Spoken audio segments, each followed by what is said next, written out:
Assalamualaikum warahmatullahi wabarakatuh. Perkenalkan, nama saya Yuliana. Saya dari mahasiswa Universitas Islam Raden Rahmat Malang, Prodi Sistem Informasi semester 5. Baiklah, pada video saya kali ini saya akan mempresentasikan materi tentang pengembangan sistem informasi akuntansi. Dalam desain dan pengembangan sistem informasi akuntansi memiliki tahapan-tahapan dalam merancang sebuah sistem informasi akuntansi.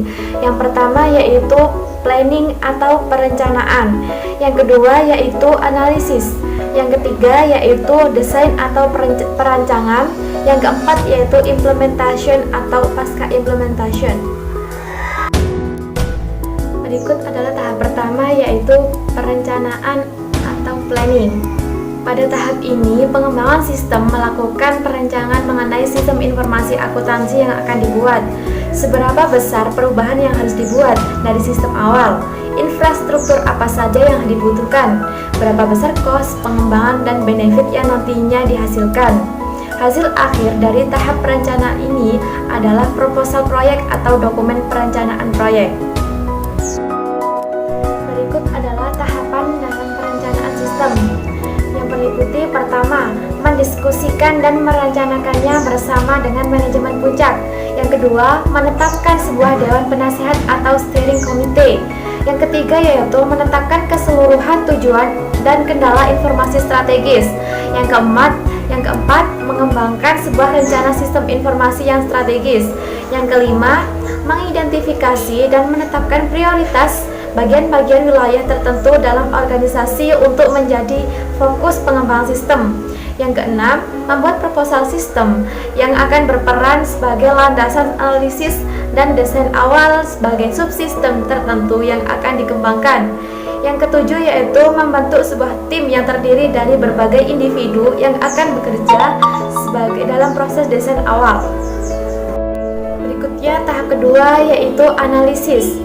Pada tahap ini, pengembang sistem melakukan analisis mengenai data-data apa saja yang harus dikelola, informasi apa saja yang dihasilkan, apa saja identitas dan bagaimana relationship-nya. Hasil dari tahapan ini adalah R-diagram. Selain itu, pengendalian internal juga perlu dilakukan. Sistem informasi akuntansi yang terkait dengan SPI atau struktur pengendalian internal. Ada komponen dari SPI yaitu lingkungan pengendalian, penilaian risiko, aktivitas pengendalian, informasi dan komunikasi, pengawasan atau monitoring. Dalam tahap pengendalian terdapat pengendalian umum atau general control dan pengendalian aplikasi atau application control. Berikut adalah tahap-tahap analisis sistem, yaitu tahap pertama survei terhadap sistem saat ini untuk memperoleh pemahaman mendasar mengenai aspek operasi dari sistem. Tahap kedua yaitu mengidentifikasi kebutuhan informasi, yaitu untuk menetapkan sebuah hubungan kerja dengan pengguna sistem.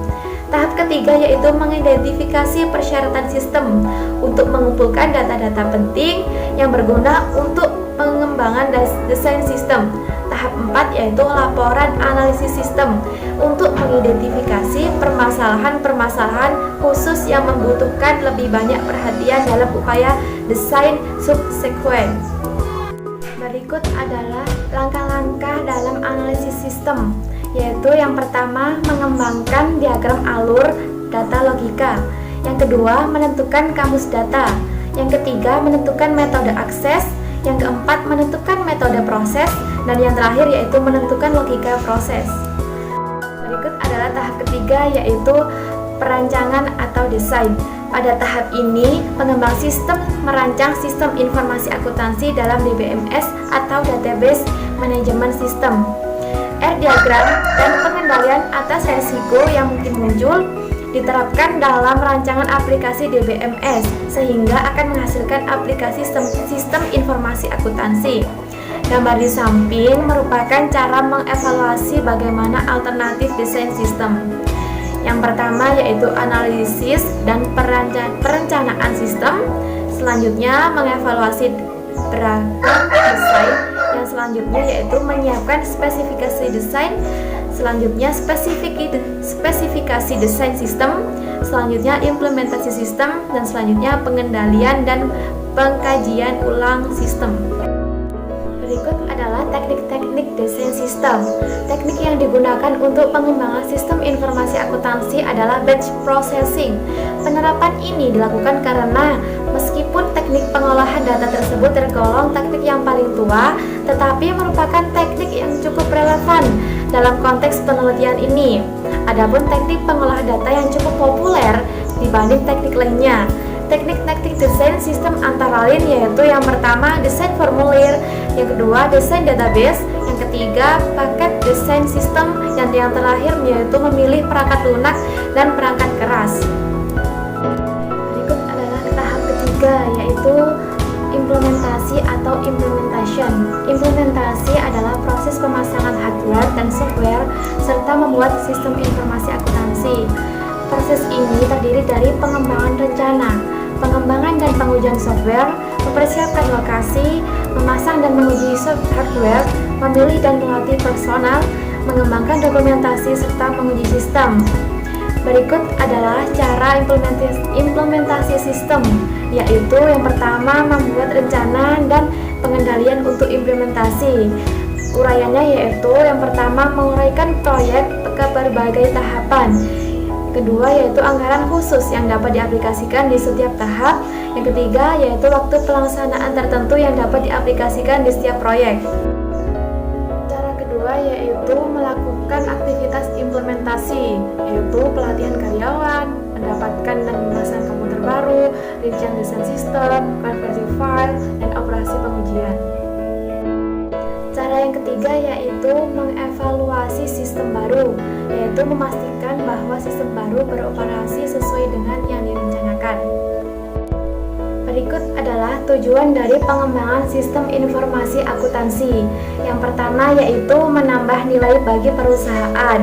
Sistem informasi akuntansi dapat memberi waktu tambah dengan memberikan informasi yang akurat dan tepat waktu. Yang kedua yaitu penerapan sistem informasi akuntansi meningkatkan efektivitas dan efisiensi biaya dalam mengumpulkan informasi ekonomi. Yang ketiga yaitu membantu serta meningkatkan kualitas keputusan yang akan diambil oleh pihak manajemen. Dan yang terakhir yaitu untuk meningkatkan pembagian pengetahuan atau knowledge sharing. Demikian presentasi dari saya. Semoga bermanfaat. Wallahul muwaffiq ila aqwamit thoriq. Wassalamualaikum warahmatullahi wabarakatuh.